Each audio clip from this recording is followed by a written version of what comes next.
Assalamualaikum warahmatullahi ta'ala wabarakatuh. Kembali lagi di channel cerita horor. Untuk kisah kali ini ada sebuah cerita yang diambil dari tulisannya Endah Tari, sebuah kisah yang berjudul Darah Tali Pocong. Dan untuk seperti apa kisahnya, mari kita masuk ke ceritanya. Cindy, suara Pak Harun pecah, hampir hanya bisikan. Tasbih di tangannya terlepas, manik-maniknya memantul di lantai. Siapa di luar? Ia menggenggam kusen pintu, tubuhnya bergetar. Kuk, kuk. Anjing tetangga menggonggong keras, lalu mendadak senyap. Angin malam menyelinap, menusuk tulang. Pak Harun membuka pintu perlahan. Anakku, suaranya tercekat. Sosok itu berdiri di halaman. Terbungkus kain kapan kotor, berlumpur. Kepalanya miring, wajah Cindy pucat, mata kosong, leher menghitam. Ayah, aku datang. Suara itu seperti bisikan jauh, hampir tidak terdengar. Pak Harun memegang dadanya. Kau datang anakku. Ayah, buka tali pocongku, kata sosok Cindy serak. Pocong itu diam. Kain di tubuhnya bergerak, padahal angin berhenti. Air mata jatuh dari mata Pak Harun. Pergilah nak, cari mereka yang membuatmu begini. Tunjukkan pada ayah pelakunya. Sosok itu menunduk perlahan, lalu melompat. Sekali dua kali menghilang ke arah jalan. Pak Harun menggenggam kusen pintu erat. Maafkan ayah. Sementara di tempat lain, di kamar Manda, terdengar suara perempuan menangis, menyayat hati. Kemudian disusul suara ketukan. Tak. Mas Alek, kamu dengar gak? Suara Manda bergetar. Dengar apa? Tadi kayak ada yang ngetuk jendela. Alek mendekat ke kaca. Gak ada siapa-siapa. Manda mempertajam pendengarannya. Dahinya kembali berkenyit. Suara itu mas. Alek yang kembali mengetik di laptop mendengus malas. Apalagi Manda? Kayak ada orang lompat-lompat di luar. Jawab Manda penasaran. Alek memutar kursi. Manda, tengah malam begini, jangan bikin parno. Tidur ya. Tapi Manda sudah berjalan ke jendela. Tangannya yang sudah gemetar menarik pelan. Udara dingin masuk, membawa bau anyir bercampur melati. Seseorang berdiri di pekarangan rumah, terbungkus kain kapan. Wajah pucat, matanya kosong. Manda menutup mulutnya, suaranya tercekat di tenggorokan. Cindy, Manda terkejut. Cindy, sosok itu memiringkan kepalanya sedikit, lalu hilang dalam sekejap. Hanya menyisakan gerakan rumput yang tertiup angin. Manda menutup jendela dengan terburu-buru, menarik tirai kuat-kuat. Oh Tuhan, Alek mendekat. Apa yang kamu lihat? Ada Cindy di pekarangan. Dia berdiri di sana. Alek mengusap wajahnya kasar. Manda, dia sudah meninggal. Mungkin kamu salah lihat. Manda menggigit bibir. Ia tahu apa yang dilihatnya nyata, itu Cindy. Malam berikutnya, Manda kembali terbangun. Jam menunjukkan pukul 2 dini hari. Ada rasa tidak enak di dadanya. Bulu kuduknya berdiri. Suara kain diseret terdengar lagi, tapi kali ini seperti dari dalam rumah. Ia menoleh pelan. Di sudut kamar dekat lemari, ada seseorang berdiri. Pocong itu Cindy. Kepalanya menunduk dalam. Kain kapannya kotor. Tidak bergerak seperti menunggu. Cindy, itu kamu? Suara Manda serak, pelan, nyaris tidak terdengar. Tiba-tiba kepala pocong itu mendongak cepat. Gerakannya patah. Wajahnya kosong itu menatap langsung ke arah Manda. Jangan! Manda menjerit, menutup wajah dengan bantal. Suara lompat-lompat menjauh, terdengar lalu sunyi. Alek menyalakan lampu besar. Apalagi sekarang?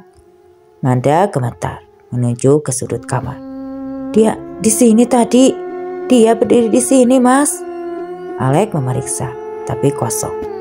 Kosong? Kamu cuma mimpi. Aku gak mimpi, Mas. Aku lihat dia jelas sekali. Alek mengkereng keras. Sudahlah, Manda. Jangan bikin rumah ini kayak kuburan dengan cerita-cerita setan. Ia pergi dengan wajah kesal, meninggalkan Manda yang menangis memeluk bantal. Malam ketiga hujan rintik-rintik. Rumah Manda sangat sepi, hanya suara ketikan keyboard dari ruang kerja Alek. Manda melangkah pelan mendekati pintu ruang kerja. Mas Alek, sudah malam. Suara Manda pelan di depan pintu ruang kerja. Alek mengacukannya. Udah malam, istirahat yuk. Pintu setengah terbuka dari celahnya. Kursi kerja Alek terisi. Seseorang duduk membelakanginya. Kepalanya menunduk ke arah laptop. Mas Alek. Sosok itu menoleh. Lehernya berderak patah.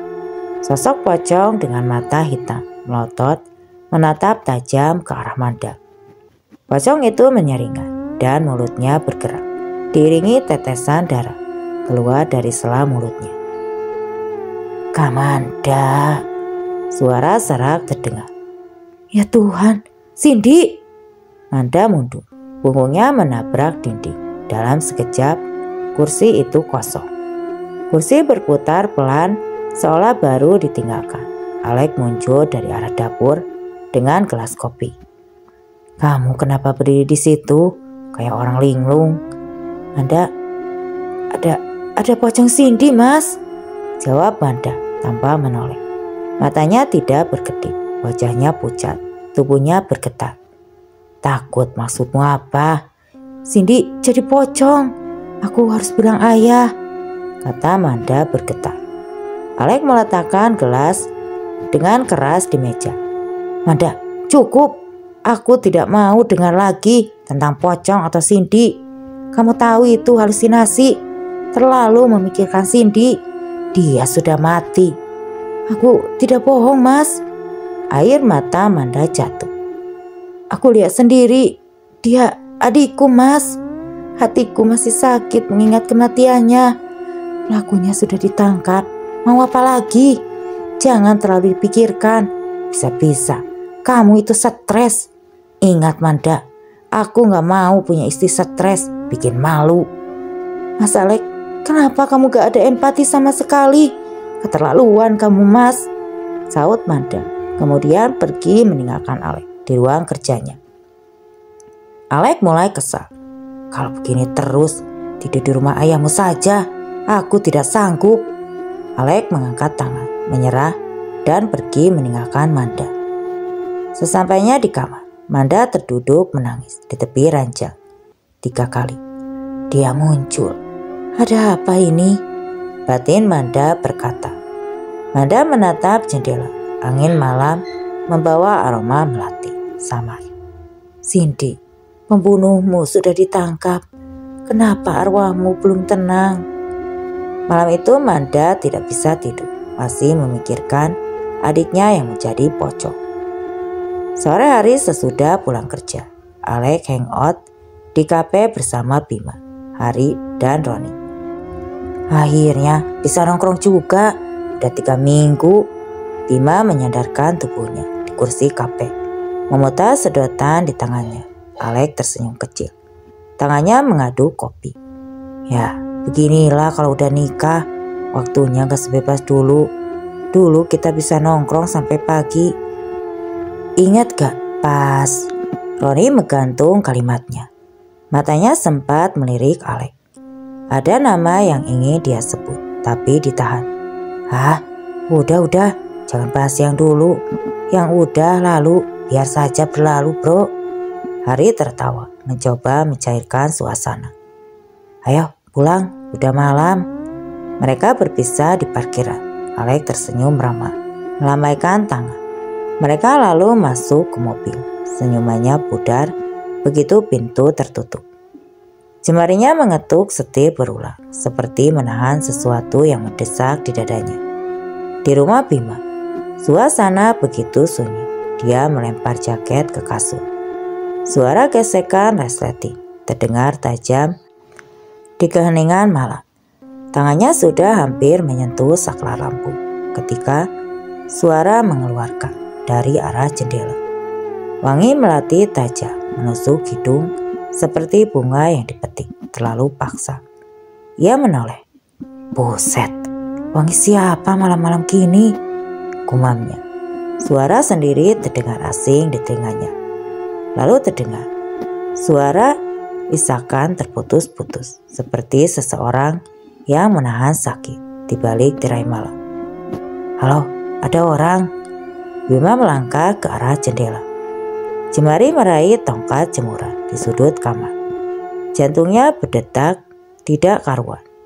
Napasnya keluar pendek-pendek. Tangisan itu berhenti, hening, mendadak seolah seluruh dunia menahan napas. Kaca jendela retak dan pecah, serpihannya berhamburan menghantam lantai seperti hujan pisau kecil. Bima mundur terbirit-birit. Pintu kamar berderit pelan. Dari ambang pintu, bayangan putih melompat 1 kali, 2 kali, 3 gerakan patah-patah seperti boneka rusak, lalu hilang di kegelapan lorong. Bau melati semakin pekat, bercampur amis, membuat tenggorokannya seperti dicekik. Darah segar. Apa aku salah lihat ya? Tapi itu seperti pocong. Mungkin aku terlalu capek. Suaranya bergetar, memantul di dinding. Terdengar seperti suara orang lain. Tiba-tiba, apa itu di atas lemari? Suara Bima pecah, matanya menyipit, menatap gumpalan kain putih. Kain itu bergerak pelan, seperti ada sesuatu yang bangun dari tidur panjang. Siapa di sana? Bima meraih tongkat di sisi kasur, tubuhnya kaku. Gumpalan itu duduk. Kepala berputar patah hingga terdengar suara retakan tulang. Mata hitam kosong menatap lurus ke arahnya. Ujung kain meneteskan cairan gelap ke lantai. "Pambunuh!" Suara serak itu menggema di balik kain. Astaga! Bima terlonjak menjatuhkan tongkat. Ia meraih ponsel di nakas, namun layar tiba-tiba padam. Dalam pantulannya wajahnya bukan lagi wajahnya. Mata hitam legam, kulit pucat, membiru, bibir dijahit rapat. Astaga! Ponselnya terlepas menghantam lantai. Bima berlari keluar, bahunya menghantam kusen pintu. Di belakang terdengar suara dengan kata berulang-ulang. "Pembunuh! Pembunuh!" Tangga terguncang saat ia menuruninya terburu-buru. Napasnya tercekik. "Kenapa gue dikejar pocong? Kenapa?" Desahnya di antara napas terputus. Pintu depan dibanting. Angin malam menyambar wajahnya. Kunci rumah terjatuh di teras. Tidak ia sadari. Di bawah pohon jambu sosok putih berdiri. Kain kusam melilit tubuh rapat. Tanah menempel di bagian kaki. Kepalanya miring tidak wajar. Bau melati bercampur amis darah menusuk hidung. "Jangan dekati gua!" Bima mundur, tangannya mencari pegangan. Makhluk itu melompat sekali, 2 kali.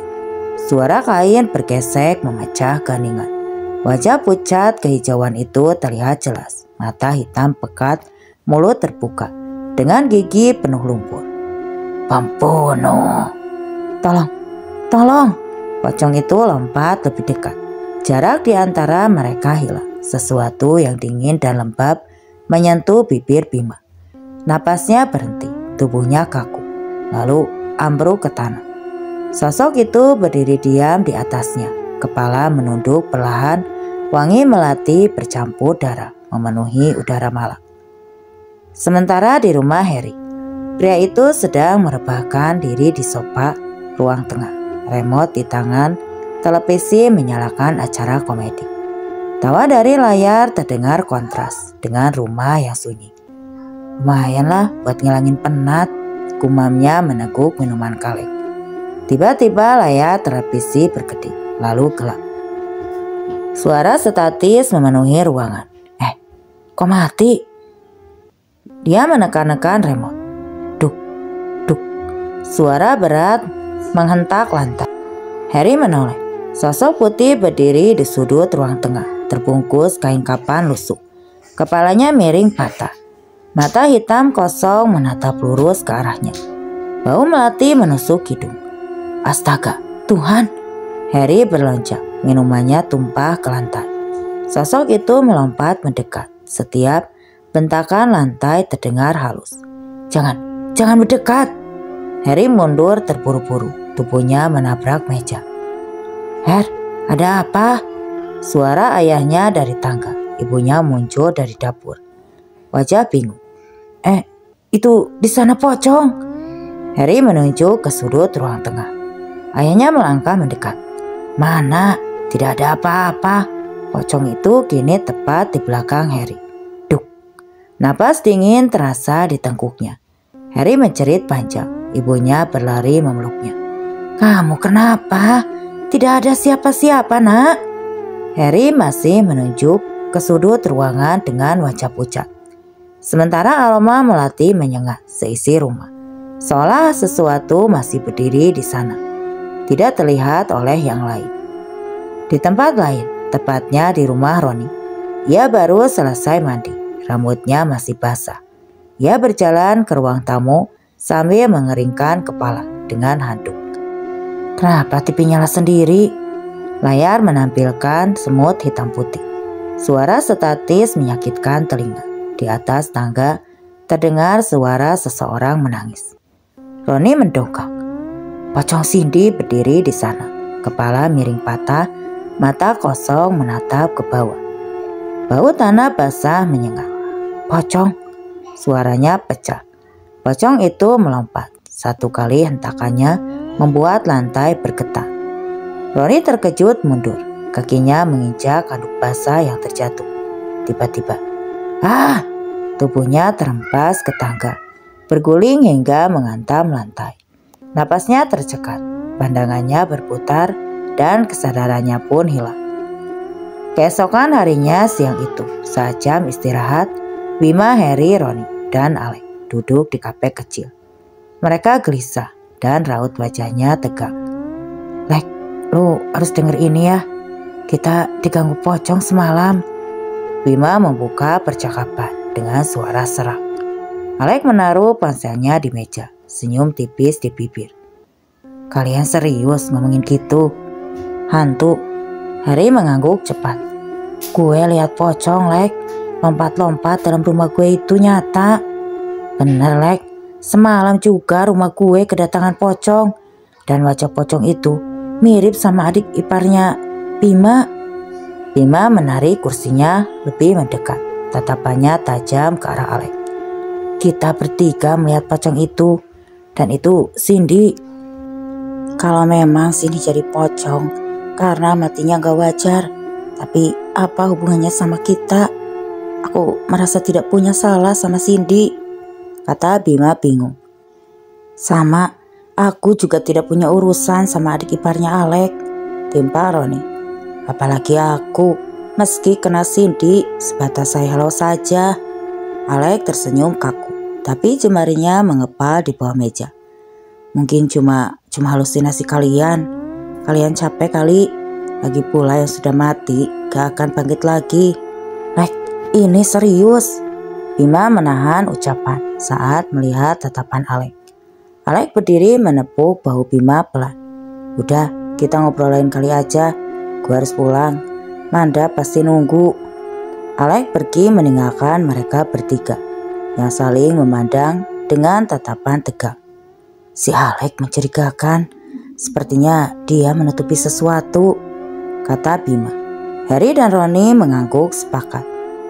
Alec tiba di rumah dengan senyum lebar. Ia melangkah mencari istrinya.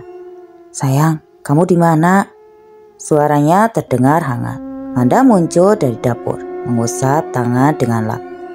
Mas Alec sudah pulang. Alec mendekat, memeluk Manda dari belakang. Maaf ya, akhir-akhir ini aku sibuk terus. Aku janji malam ini fokus ke kamu. Mau makan malam berdua saja. Manda tersenyum canggung. Jarang sekali Alec bersikap sangat ini.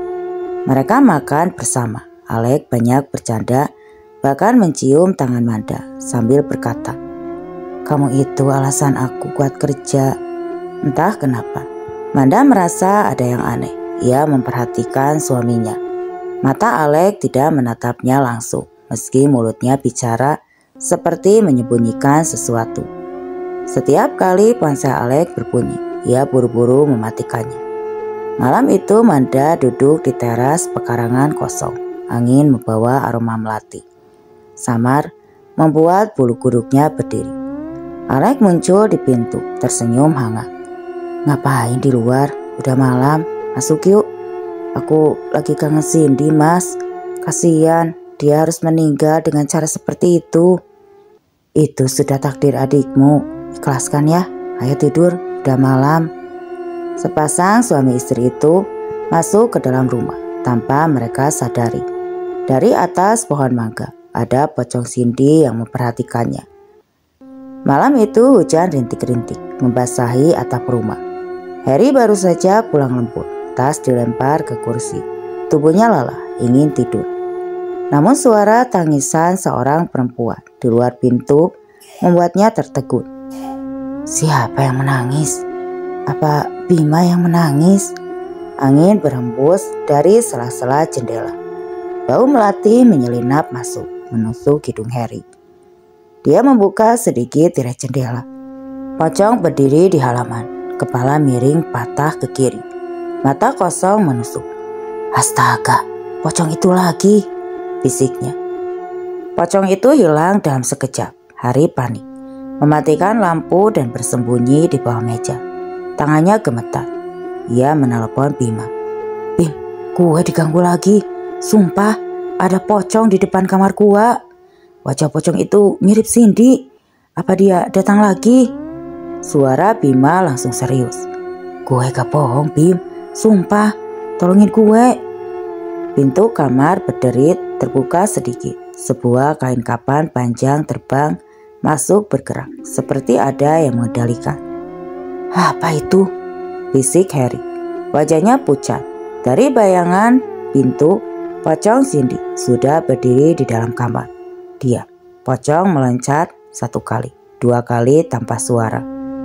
Wajah pucat Cindy muncul. Kepalanya miring, matanya kosong. Sekali lompat kain kapan itu melilit leher Harry dengan kecepatan tidak terlihat. Ia meronta mencoba melepaskan lilitan, tapi tarikan itu sangat kuat. Menyeret tubuhnya ke atas. Harry bergantung di langit-langit. Kakinya menendang-nendang udara, wajah membiru sebelum lehernya patah dengan suara keras. Telepon masih menyala. Suara Bima bergetar di ujung suara. "Har, jawab gua, Har." Tubuh Harry terdiam, tergantung tidak bernyawa. Pocong Cindy menatap sejenak, lalu meloncat keluar jendela, meninggalkan bau melati yang tajam menusuk. Keesokan pagi polisi datang memasang garis kuning. Tidak ada sidik jari, tidak ada jejak sepatu. "Ini seperti bukan ulah manusia," kata salah satu petugas. Siang itu Bima bergerak cepat. Ia memaksa Alek dan Roni datang ke kafe tempat mereka biasa nongkrong. Matanya merah, wajahnya kusut. "Lo dengar berita Harry? Dia mati digantung. Dia sempat telepon gua sebelum mati. Dia bilang lihat pocong Cindy." Alek berusaha tenang menyeruput kopinya. "Mungkin dia depresi, Bim. Jangan bawa-bawa. Tutup mulut lu, Lek. Jangan lagi lu bilang ini gak ada hubungannya sama lu. Kita semua diganggu." Bima menepuk meja. Roni mengangguk pelan, wajahnya pucat. "Gue juga masih diganggu. Bikin hidup gue gak tenang." Bima mendekat, menatap Alek tajam. "Malam itu lo yang ajak kita ke rumah kosong. Lo nutupin muka cewek itu. Lo bilang cuma buat main sebentar. Gue baru sadar sekarang siapa dia. Itu Cindy. Apa itu adik ipar lo sendiri? Bener kan itu Cindy? Jawab." Alek menunduk, menggenggam rambutnya. "Dia nolak gue merasa terhina karena penolakannya. Dia bikin gue malu. Dia lebih memilih tukang ojek itu daripada gue." Roni berdiri, hampir menjatuhkan kursinya. "Gila lu, Dia keluarga lu sendiri. Lu suaminya Manda, kakaknya Cindy. Gue suka sama dia dari dulu, tapi Cindy nolak gue demi kakaknya. Gue kasih tawaran buat jadi istri kedua.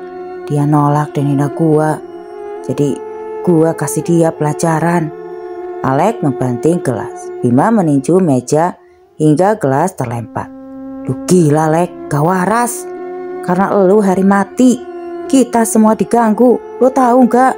Kita semua ikut berdosa karena lu nutupin muka dia. Alek terdiam, bahunya gemetar. Gue gak nyangka bakal sejauh ini. Roni menggenggam kepalanya, menangis tertahan. Seandainya gue tahu itu Cindy, pasti gue nolak. Karena dia udah kayak adik gue sendiri. Sekarang kita cuma bisa menunggu giliran. Bima mengangguk. Pasti pocong itu mau membalas dendamnya pada kita.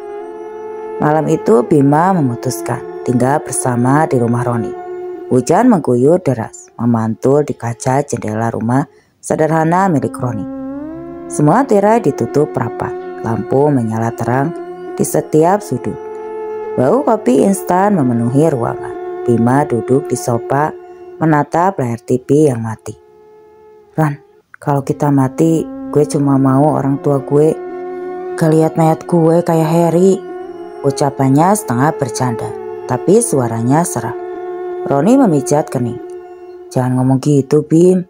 Serius, Ron. Gue masih kebayang wajahnya Harry. Dia teman yang baik. Kita temenan dari SMP. Gue paham perasaan lo. Potong Roni cepat. Napasnya berat. Tangannya memeras lutut. Bima menelan ludah menatap ke arah jendela yang berembun. Dia ngenalin kita, Ron. Dia tahu itu kita. Gue ingat Cindy sempat buka penutupnya, tapi lampu remang-remang. Jadi kita gak tahu itu Cindy, Ron. Keningan menutup ruangan. Hanya suara hujan membuat udara terasa makin dingin. Bima menarik selimut tipis ke bahunya. Perut mereka bersuara pelan memecah diam yang mencekam. Lapar. Gumam Roni berdiri dan mengambil jaket. Mau kemana? Warung nasi goreng depan gang. Sebentar doang. Bima menggeleng cepat. Gak enak piring gue. Roni memaksakan senyum. Lapar, Bim. Lu ikut atau enggak? Beberapa detik Bima ragu, lalu berdiri. Oke, gue ikut. Kita harus berdua, jangan sendiri. Pocong itu muncul kalau kita sendirian. Roni mengangguk. Mereka berdua melangkah keluar dan menyalakan motor.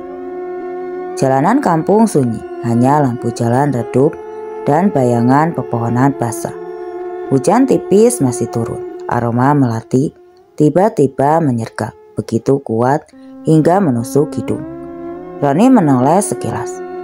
Lu nyium bau melati gak? Iya, jawab Bima. Kemudian Bima menoleh ke belakang. Karena ada yang meniup telinganya, tiba-tiba matanya langsung membesar. Sosok putih melayang-layang di jalan basah. Kakinya lusuh, basah berlumpur tanah. Pocong Cindy ada di belakang motor mereka. Menyeringai, menampakkan giginya yang hitam pekat. Air liur berbau busuk keluar dari mulutnya. Cindy, maafkan gua gak tahu itu lu, sumpah. Teriak Bima, suaranya pecah. Roni mengertakkan gigi, tangannya gemetar memegang setak.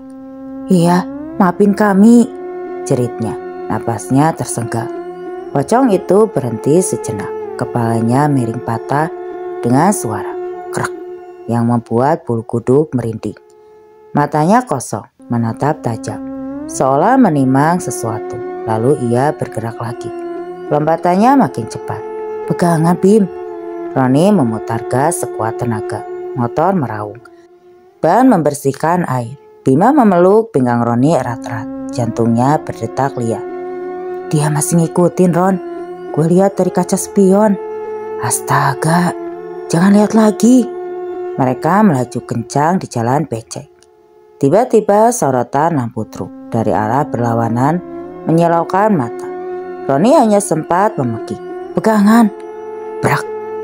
Tubuh mereka terhempas keras ke aspal basah. Bima berguling beberapa meter darah bercampur air hujan di wajahnya. Roni terkapar, helmnya terlepas, tubuhnya bengkok tidak wajar. Suara hujan menenggelamkan semua. Bima merayap meski terluka parah. Pocong Cindy melompat mendekati, berdiri menatap tajam penuh dendam.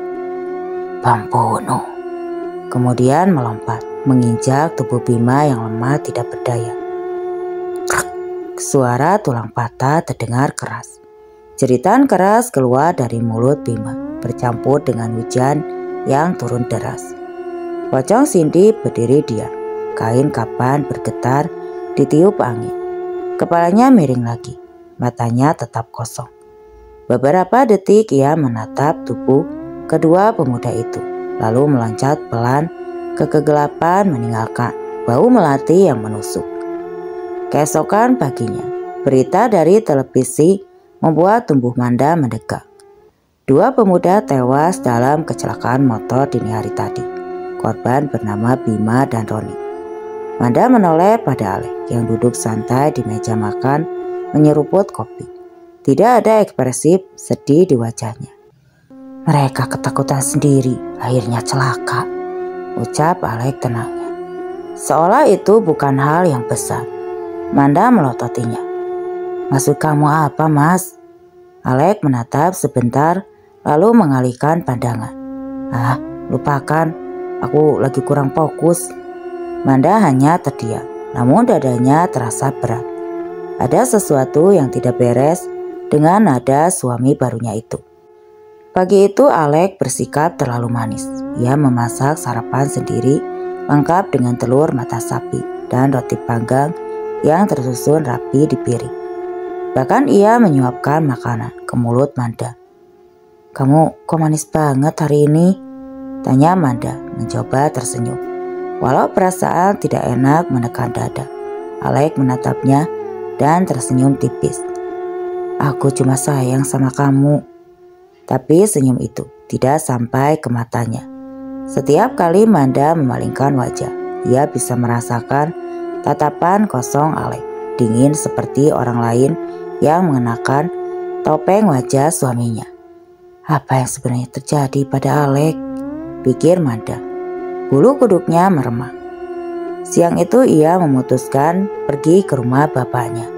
Rumah sederhana itu terasa lebih dingin dari biasanya. Pak Harun membuka pintu dengan wajah lelah, mata sembab soalnya kurang tidur. Ada apa, Nak? Aku mau lihat kamar Cindy ya. Tiba-tiba Manda kangen sama Cindy, ucapnya lirih. Pak Harun mematung sebentar, kemudian mengangguk. Hati-hati di dalam. Langkah Manda pelan menapaki lantai kayu yang berderi tipis. Aroma kamar Cindy masih samar-samar, wangi melati bercampur debu. Di meja rias terdapat sisir yang masih berisi helaian rambut Cindy dan foto Cindy tersenyum dengan gaun putihnya. Tangannya menyentuh bingkai foto itu. Cindy, apa sebenarnya yang terjadi? Kenapa arwahmu seperti tidak tenang? Angin tiba-tiba berhembus dari jendela yang sedikit terbuka, menggoyangkan tirai tipis. Suara tangisan terdengar samar di luar kamar. Manda spontan menoleh ke arah pintu. Ayah, panggilnya. Tidak ada jawaban. Ia berjalan keluar kamar. Lorong terasa lebih gelap. Telinganya menangkap sesuatu seperti bunyi benda melompat pelan. Dadanya berdebu kencang. Pak Harun muncul dari dapur membawa gelas air. Kamu gak apa-apa, Nak? Mukamu pucat. Manda menggeleng cepat. Aku cuma kaget. Pak Harun menatap anaknya sebentar. Sejak Cindy pergi, rumah ini gak sama lagi. Kadang aku dengar langkah di malam hari. Manda terdiam menggenggam tangan bapaknya. Ayah, kalau aku cerita sesuatu tentang Alek, ayah percaya sama aku kan? Pak Harun mengergit. Kenapa dengan Alek? Manda menatap lurus ke mata ayahnya berbisik. Mas Alek sekarang berubah, sering bersikap aneh. Pak Harun menggenggam bahunya erat. Kamu harus sabar. Sekarang kamu sudah jadi seorang istri. Manda mengangguk pelan. Pak Harun menatap tajam putri pertamanya. Apa mau tetap di sini? Iya ya, aku mau lihat-lihat kamar Cindy lagi. Masih kangen. Baiklah, ayah ada di ruang tengah. Kalau ada apa-apa, panggil ayah, kata Pak Harun sambil mengusap lembut pojok kepala Manda. Baik ya. Pak Harun meninggalkan putrinya. Dari arah kamar, tirai kembali bergoyang. Meski angin sudah berhenti. Bau melati tiba-tiba memenuhi hidung mereka berdua, membuat bulu kuduknya berdiri. Manda kembali masuk kamar Cindy yang sunyi, memeluk bantal dan menangis sampai tertidur. Dalam mimpi, Manda melihat Cindy pulang kerja. Ojek Teguh yang biasa mengantarnya kehabisan bensin dekat Gapura. Aku mau beli bensin dulu, kamu mau nunggu atau aku jalan aja? Aku jalan aja mas, udah dekat kok, gak apa-apa. Cindy tidak menjawab, hanya mengangguk. Kemudian Teguh mendorong motornya ke warung kecil yang jualan bensin. Setelah Teguh pergi, Cindy berjalan, tapi baru 5 langkah, tiba-tiba Alex muncul dan memanggilnya. Cindy, cepat masuk, Manda di rumah sakit, Bapak juga di sana. Rumah kosong, aku antar ke sana. Cindy percaya ikut mobil itu. Tapi mobil itu berhenti di rumah kosong dengan lampu temaram. Di dalam wajah Cindy ditutup kain oleh Alex, membuatnya sulit bicara. Dan ruangan hanya diterangi satu lampu redup. Santai saja, cuma main sebentar. Suara teman Alex terdengar. Mereka tidak tahu siapa yang mereka seret. Cindy berusaha melawan, menendang, menangis. Alex menatapnya dengan wajah penuh dendam. Harusnya lu terima gua waktu gue nawarin lu. Sekarang lu bayar. Mereka melecehkan Cindy. Kurang ajar, aku balas kalian. Teman-teman Alex tertawa, tidak sadar bahwa yang mereka sakiti adalah Cindy yang mereka kenal dengan baik. Akhirnya Alex sendiri menutup mulutnya dan menekan lehernya sampai patah. Mayat itu dibungkus kain dan dibuang. Manda tertegun dengan teriakan, keringat dingin mengucur. Hatinya yakin itu bukan sekedar mimpi, melainkan ingatan terakhir Cindy. Ya Tuhan, apa maksud mimpi ini? Manda terdiam, terduduk di tepi ranjang. Dahinya mengkerut, berpikir keras. Dia bingung. Hatinya merasakan itu petunjuk. Tapi logikanya meragukan mimpi itu. Hanya kembang tidur. Benar kata Mas Alex, aku terlalu memikirkan kematian Cindy. Gumam Manda sambil menatap wajahnya di cermin kecil di kamar Cindy. Senyumnya dipaksakan, mencoba meyakinkan diri bahwa semua hanya kelelahan pikiran. Ia menarik napas panjang, lalu menutup pintu kamar perlahan. Jangan terlalu dipikirkan Manda, bisiknya, mencoba mengusir rasa dingin yang entah kenapa terus menempel di punggungnya. Malam itu, setelah makan malam sederhana bersama ayahnya, Manda membawa kursi rotan ke teras. Angin malam bertiup pelan, membuat dedaunan di halaman bergerak seperti bayangan tangan yang melambai. Ia duduk diam, memeluk lutut, mencoba mencari ketenangan. Pak Harun menyusul dengan membawa 2 cangkir teh hangat. Lampu temaram dari tiang teras memantulkan wajah bapaknya yang terlihat lebih tua dari terakhir kali Manda ingat. Ayah, suara Manda pelan, hampir seperti anak kecil. Kenapa tinggal sendiri? Kalau sakit, siapa yang urus? Pak Harun tersenyum, menyerahkan cangkir padanya. Bapak sudah terbiasa sendiri, nak. Lagi pula rumah ini terlalu penuh kenangan, susah ditinggal. Manda menunduk, menggenggam cangkir hangat itu erat-erat. Aku cuma khawatir ya. Pak Harun menepuk bahunya. Ayah baik-baik saja. Kamu jangan terlalu memikirkan ayah. Fokus sama rumah tanggamu. Manda mengangguk pelan, namun matanya justru menerawang ke kegelapan kebun rumah tangga. Pikirannya melayang lagi ke Alex, sikap yang manis tapi terasa dingin, dan tatapan kosongnya yang terus menghantui Manda. Kamu melamun lagi, nanti kamu sakit nak. Manda menoleh dan memegang tangan bapaknya. Ayah, aku harus ngomong sesuatu. Sepertinya Cindy belum tenang. Aku lihat pocongnya berkali-kali. Pak Harun tidak kaget. Ia menatap kosong ke pekarangan. Cindy mendatangimu, bukan untuk menakutimu. Mungkin ada yang ingin dia sampaikan. Benar yang ayah bilang, mungkin dia ingin menyampaikan sesuatu padaku. Tapi ayah, sepertinya sudah tahu Cindy jadi pocong. Apa ayah juga sudah pernah didatangi juga? Pak Harun menghela napas panjang. Benar, setelah 7 hari Cindy datang, ayah juga melihat Cindy jadi pocong. Ternyata Cindy mendatangi ayah juga. Kenapa Cindy jadi pocong? Kasihan kamu, Dik. Ayah terpaksa. Waktu pemakaman, ayah sengaja tidak membuka tali pocong Cindy. Dan tali pocong itu sebelumnya sudah ayah teteskan darah cemani sebelum diikatkan. Manda mulai ingat. Waktu itu bapaknya bersikeras mengikatkan tali pada kapan Cindy. Memang tali itu ada noda merahnya. Kenapa ayah lakukan itu? Suara Manda meninggi. Matanya berair. Ayah tahu Teguh tidak bersalah. Ayah ingin Cindy sendiri yang mencari pembunuhnya.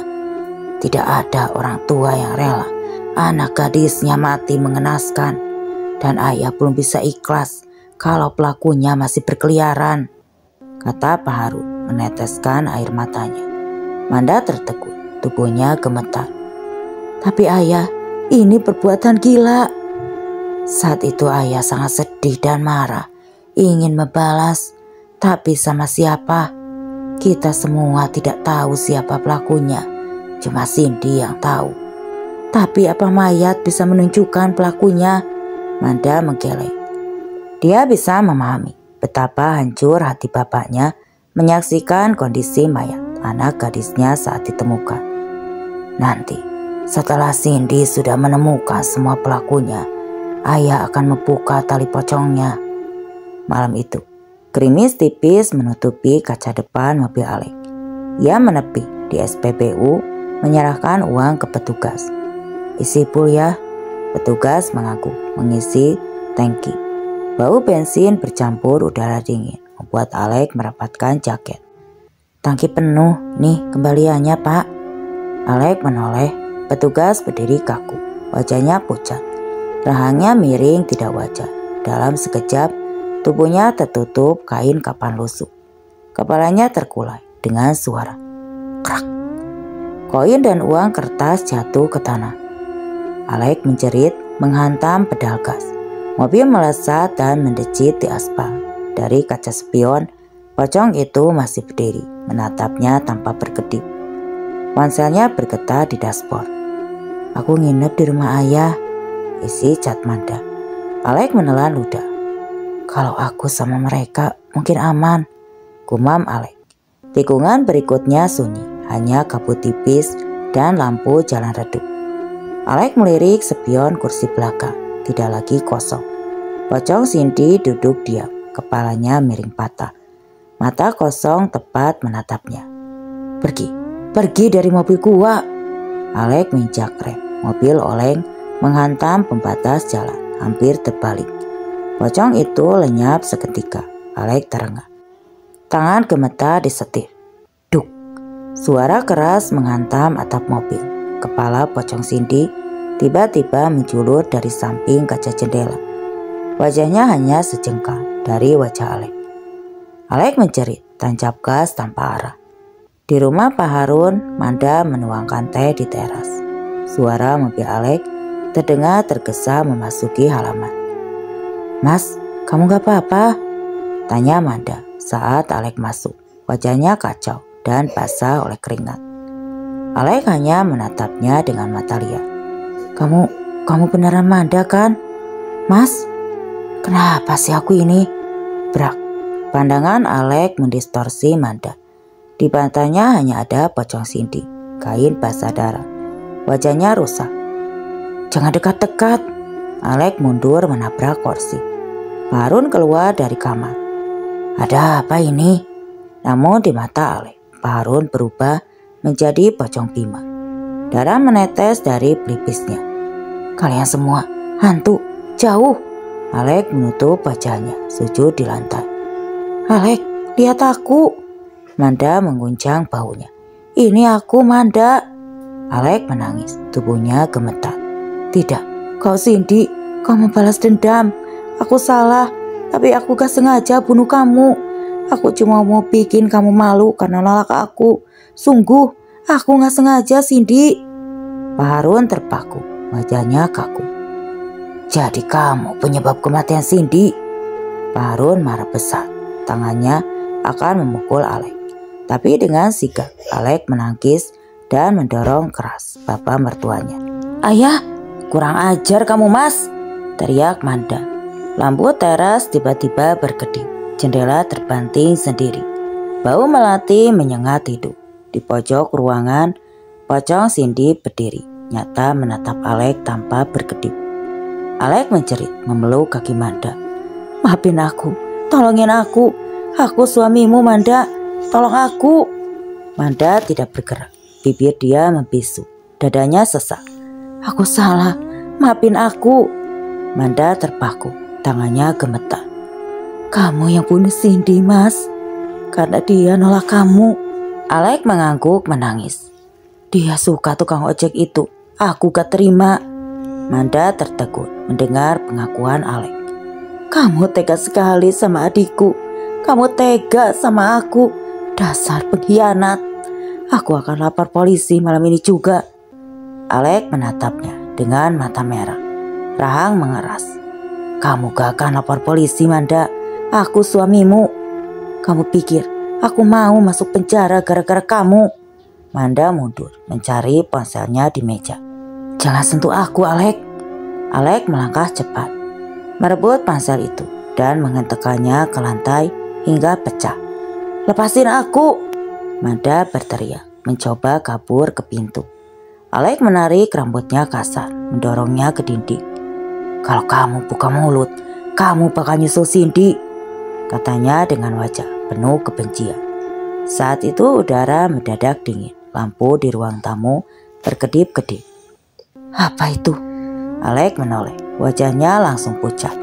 Pocong Cindy berdiri di belakangnya, tubuhnya gemetar dengan gerakan patah.